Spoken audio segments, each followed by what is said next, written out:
Kaixo, lehenengo euskeraz izango dizuet, hau da otsoa, antxumea eta hauntza. Historia honetan aldezu, badidez hemen, aldezu aukeratu otsoa txintxoa izango dela, edo otsoa gaiztoa izango den, edo lagunak izango diren, edo antxumea gerra egingo duela, edo joango dela korrika, eta zuk aukeratzen duzu. Le loup, la chèvre, le chevreau. Le loup, la chèvre et le chevreau. Et le chevreau. Te voici en Fablandi. Invisible, tu marches d'un bon pas sur la route. Non sans difficulté, il y a tellement de monde.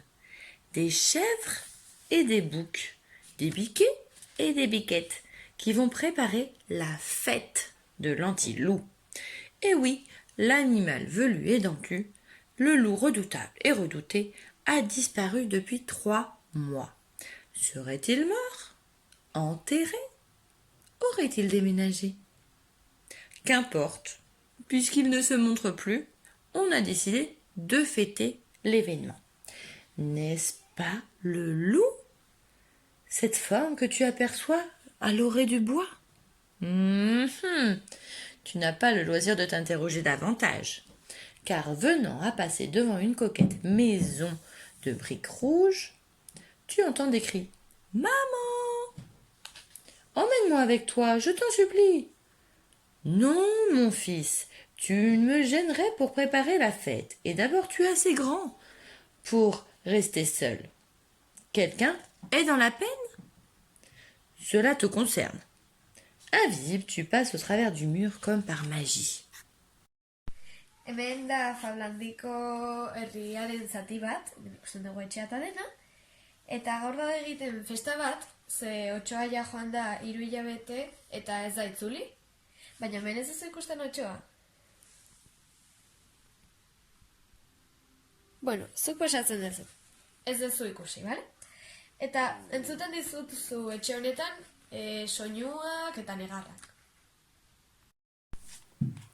Et tu découvres Benjamin, biquet, qui tape du sabot.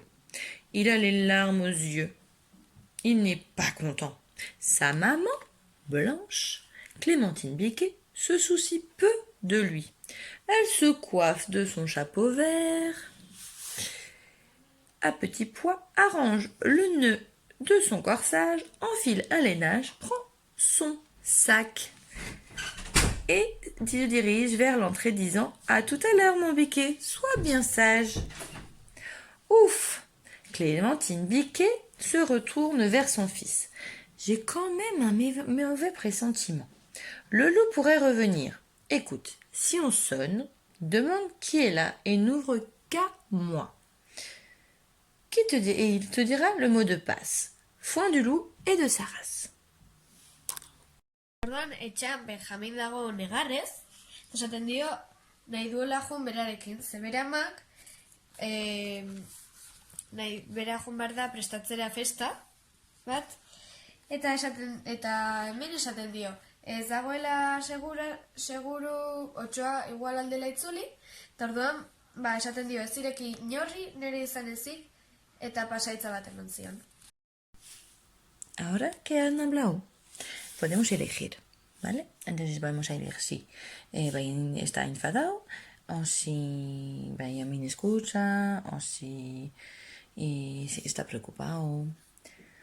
Donc Benjamin est en colère. Il va à la page 10 pour être en colère. Alors, à la page 10, Clémentine Biquet s'en va. Et la colère de Benjamin tombe net. Il ferme la porte, revient au salon et est bien décidé à faire quelque chose. Mais quoi? Il cherche en tournant en rond dans le salon. Va-t-il regarder la télé ou va-t-il se déguiser? Benjamin aseratzen da eta bere amari ez dio kasurik egiten, orduan goaz 10. orrialdera. Hemen Benjamin egiten du atea eta joaten da salara eta pentsatzen du, gauza batekin jolastuko dut, eta jazta. Il va regarder la télé. Y a-t-il au programme de la télévision un cours de cuisine? Une émission médicale? Ce n'est guère en tentant. Par contre, le film de la première chaîne, Les aventures très rudes de Lola, la terreur. Il doit être génial. En effet, car l'héroïne, une biquette au grand cœur, à qui rien ne fait peur, est une sacrée bonne femme. Mais voici qu'on frappe au carreau. Toc, toc, toc. Benjamin et toi, regardez par la fenêtre. Le loup? Il n'est pas mort, ni enterré. Reviens plus tard, lui dit Benjamin. Je suis occupé. Orduan, hemen, begiratuko du telebista, orduan goaz, 13. orrialdera. Hemen.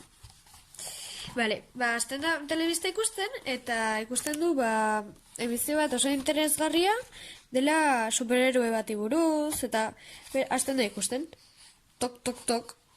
Entzuten hor dago Otsoa, eta Benjamin buelta ematen du, eta esaten dio, geroago etorri. Quel suspense! Lola se bat maintenant contre 20 bandits. Elle les éstourbit un à un. Mais un gros costaud se relève et lui fait un croche-pied. « Ouille !» hurle-t-elle. Étrangement, un autre « ouille !» retentit dans la cheminée. Benjamin et toi tournez la tête. C'est pour découvrir le loup, qui se relève et bougonne. Passez par les portes, c'est plus propre et moins dangereux. Bon, à nous deux, mon petit lapin. Benjamin da, telebistan, deitzen da Lola superheroea, eta bandida batzuk atakatzen dute, eta orduan lurrera erortzen da, eta ai! Eta beratzen entzuten du berriro. Ai! Eta ikusten du Otsoa. Orain, hemen, gauza bat sinestezina pasatzen balin bada, 40. orrialdera. Orduan goaz, 40. orrialdera.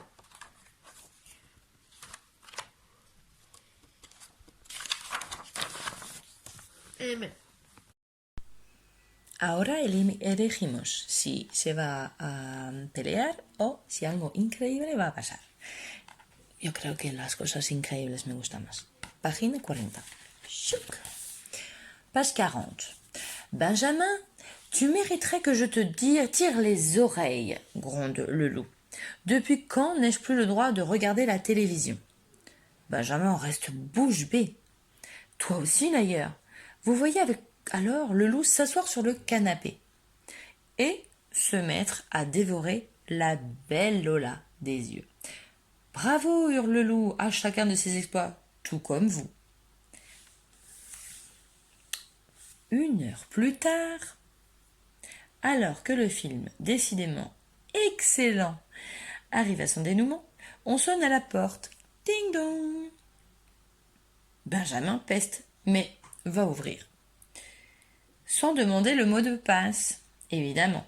Il se retrouve face à sa maman. Apercevant le loup qui applaudit la belle Lola, elle manque de s'évanouir. Oh. Mais l'animal tendu la rassure en ces termes. Ignorez-vous, Biquette, de mon cœur, que les très bons films adoucissent les mœurs. Benjamin, Otsoa sartzen da etxean, eta esaten dio, Benjamin, oso gaizki, zergatik Otsoak ezin dute ikusi telebista. Benjamin gelditzen da harrituta, eta Otsoa esertzen da berondoan, eta hasten da telebista berarekin ikusten. Ordu bat geroago, bere ama bueltatzen da, eta Benjaminek irekitzen dio batea. Eta bere amak ikusten du Otsoa, sofan, eta Otsoak esaten dio. Lasai, hauntza, pelikula hon bat ikusterakoan, ni hona bihurtzen naiz.